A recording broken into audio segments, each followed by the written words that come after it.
Hi guys, Lori here. Thank you so much for coming back to my channel. I have a very easy beginner tutorial to share today. It's a request from a couple of my followers, so I'm going to show you guys today how I do my shaker embellishments. So first of all, this is the die that I'll be using. It's a KS Craft die, and this is the back, or like the main piece, and I cut that out in three different, I cut it out 3 different times, actually 4, because one acetate, and then this is just me. You don't have to do it this way. I just like my stuff sturdy and pretty. So 110 for the middle. Oh, and then these little pieces, if you want, you can pop them out. If you don't, it's not that big of a deal, but you just have to decide, because then you're gonna do it on each of them. I'm not gonna do it. So 110 pound cardstock for the middle. Color, or you can do pattern for the back, just so when you flip it over, and then whatever pattern you want for the top layer. Okay, so we are going to glue them all together.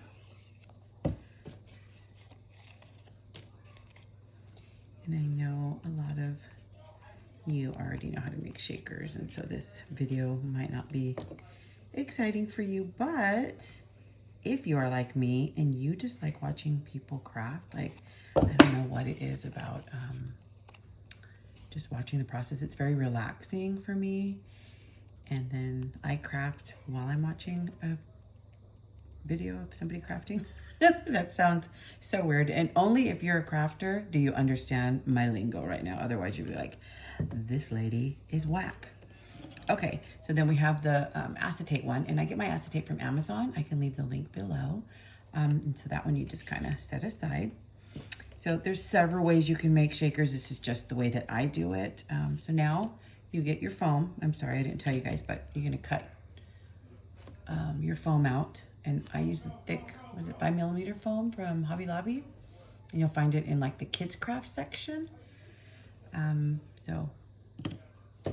Then I put glue on the foam, and then I'm just going to set it.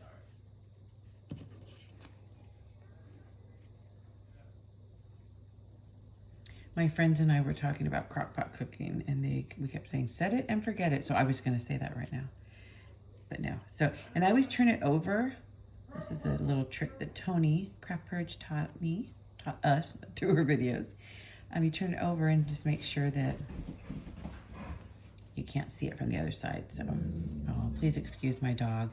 Dog's home, kids are home, so it's gonna be, you know. Okay, and then you're gonna get your sequence mix. This is a fun little mix that Christina, my bestie, gave me. So we're gonna fill it up. I have 2 dogs and they're both gonna be okay, so you're gonna fill up your sequence, and then I glue this piece onto here, and I like to cut them out in glitter. I don't always do it, but I think it looks really pretty. So we're gonna glue, set that aside. We're gonna glue this piece, onto the acetate.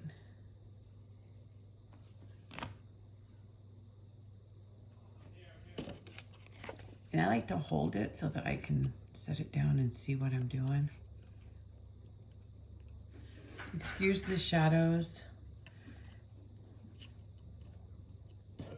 And there's a little spot of glue right there, but that's okay. It's not, crafting isn't perfect. And I try to wipe it off as best I can. And then we want to let that dry for a few. So while that's drying, I wanted to show you that here's the outcome. And I just tied some little twine. I can't think of what that's called right now. And then just put a couple embellishments on there and made it into a gift card holder.